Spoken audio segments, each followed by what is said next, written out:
Mike Moore Media. In our studios, Dr. Shawn Stover, Superintendent of Rockingham County Schools. Shawn, good to have you back. How are you? I'm well. Thank you for asking, Mike. Good to have you back. I hope the same is true for you. Yes, indeed. We're off to a good start for the school year. We are off to an amazing start for the school year. The thing that makes me so happy is that there wasn't a lot of news to talk about at the start of the school year. Things went really smoothly. We still have some traffic issues in Wentworth that we're trying to get through because really we're waiting for the state budget to be passed because at Wentworth Elementary, we're hoping to extend through the state, pave the parking lot to go further and deeper around where the some of the playground, the field is, that will stack cars and get them off the 87. So that's probably our biggest issue that we've had is the traffic around Wentworth and Wentworth Elementary.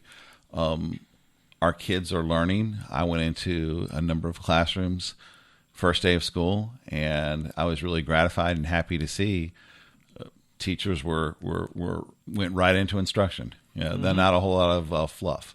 Our high schools, our kids are fully scheduled. And our staffing is a little better than it was last year at this time as well. Good. Not fully staffed, but we've got the kids, teachers in front of all of our kids in the classrooms, and it's some of these extra positions that we still need to hire for. Okay. Well, I'm glad we're off to a good start. A very important event this week at Holmes Middle School. Tell us about that. So we had a ribbon cutting just yesterday, Mike, at Holmes Middle School to kick off what's called a Paxton Patterson Lab. And really what it is a career exploration lab for middle school students.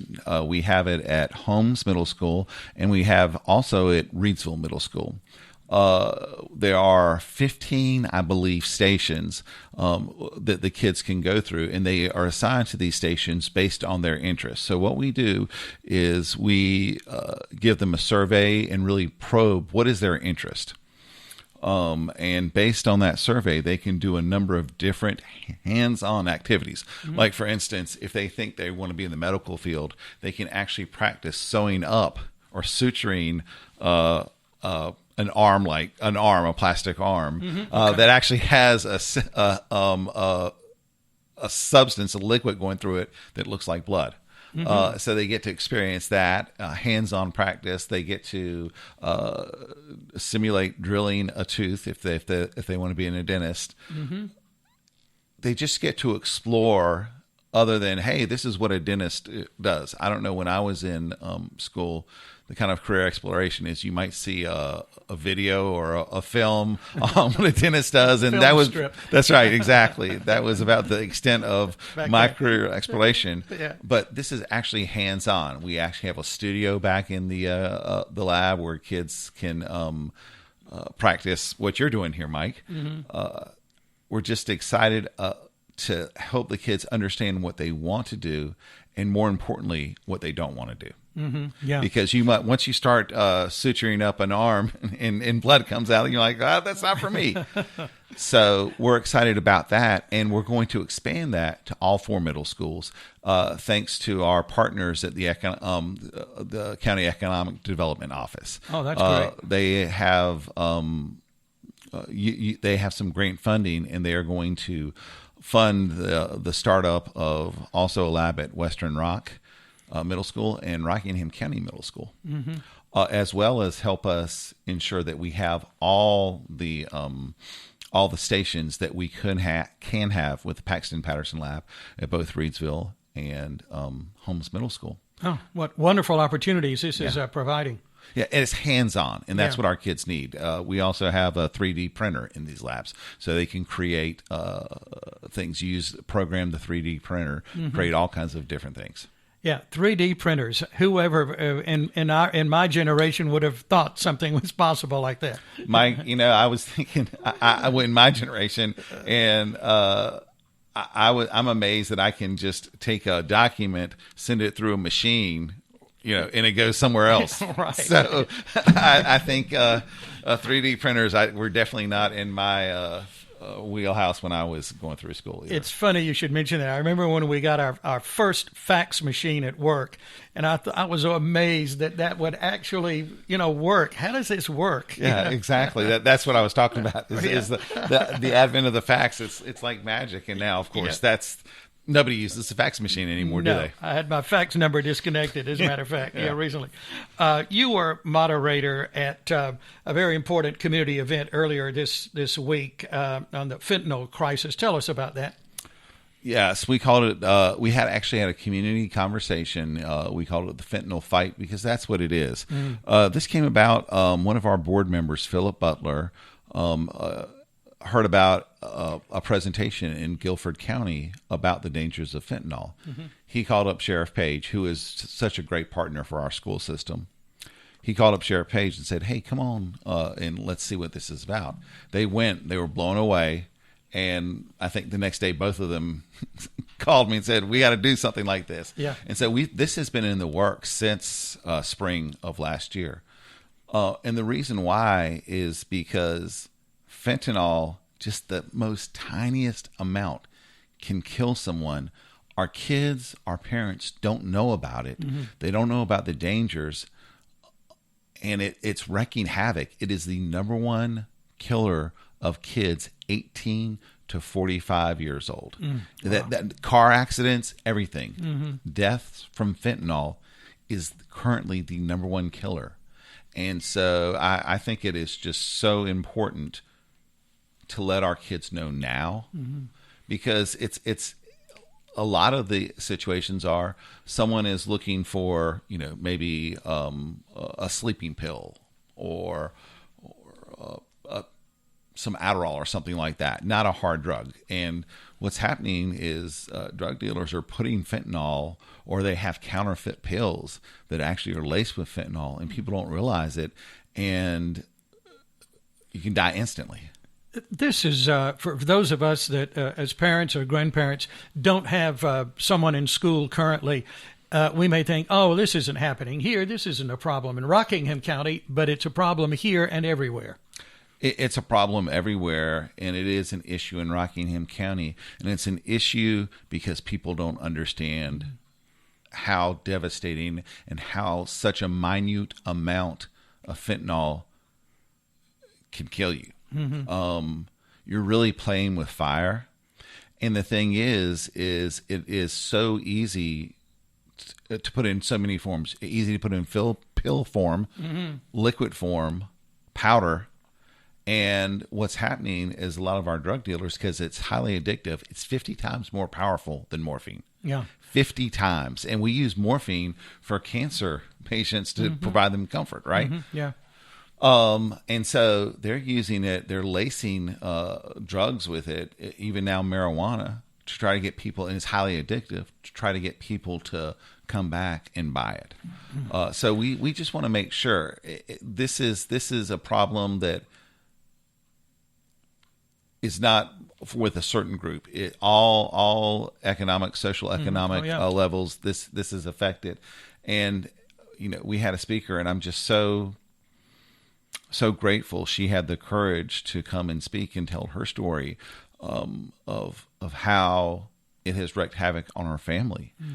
And none of this was, they were doing anything really illegal, right? Her grandchild just got exposed to it from an adult who wasn't doing great things. And then her daughter was taking, after this obviously devastating incident where her 15-month-old child died, she was taking sleeping pills and was given a sleeping pill laced with fentanyl, and then she too died. Oh my gosh. Yeah. Wow.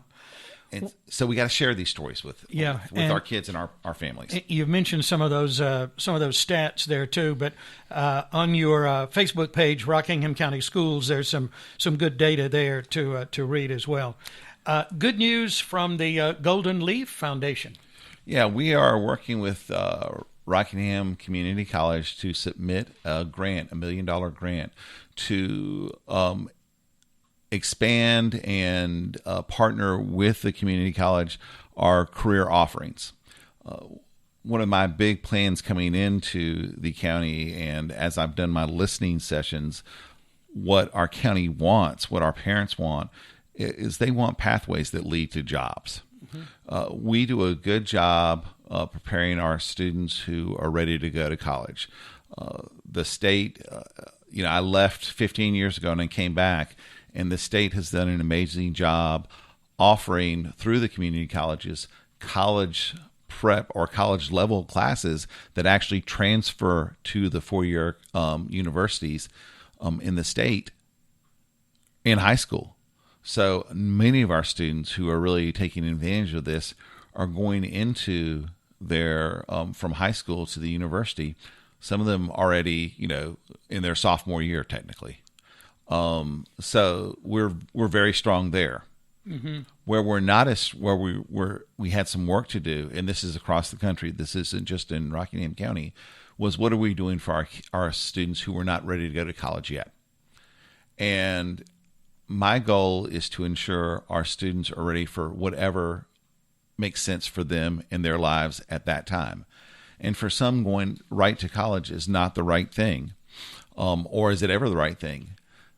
The thing is college is now available anytime, anywhere. My wife is getting her nurse practitioner's degree and has never stepped foot on the college. I got my EDD, my education doctorate, and was on the university 2 times.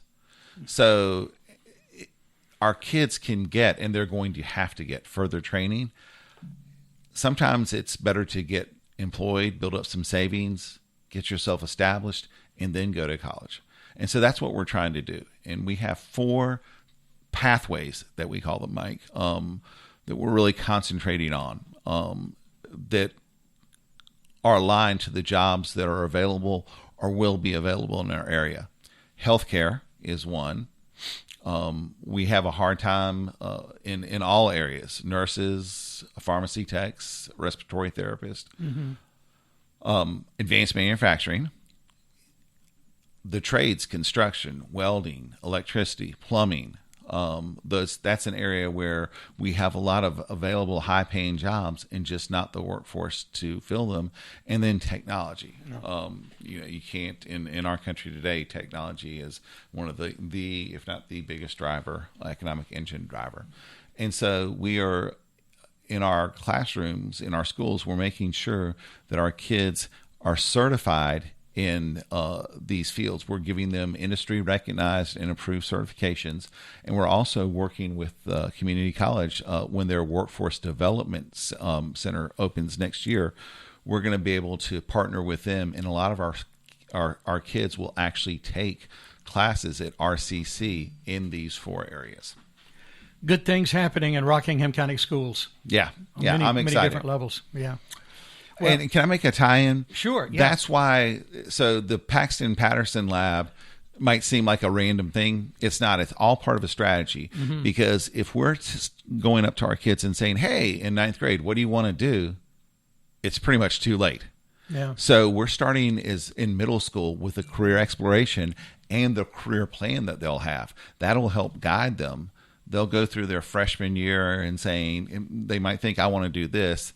We'll expose them to some classes in that area, and then they can reevaluate. No, this is not what I really want to do, and it's not too late. And we can then funnel them into an area of high interest that also will enable them to either be employed, enrolled, or enlisted. Mm-hmm. That is our big focus. Employed, enrolled, or enlisted. That's right. Okay.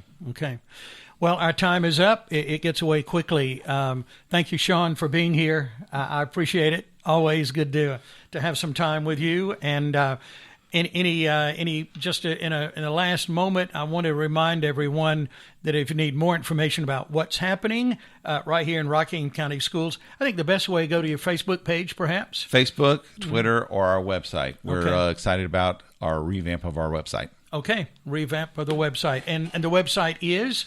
rock.k12.nc.us. Okay. Thank you, Shawn. Thank you. Our Superintendent of Rockingham County Schools with us in the studios today.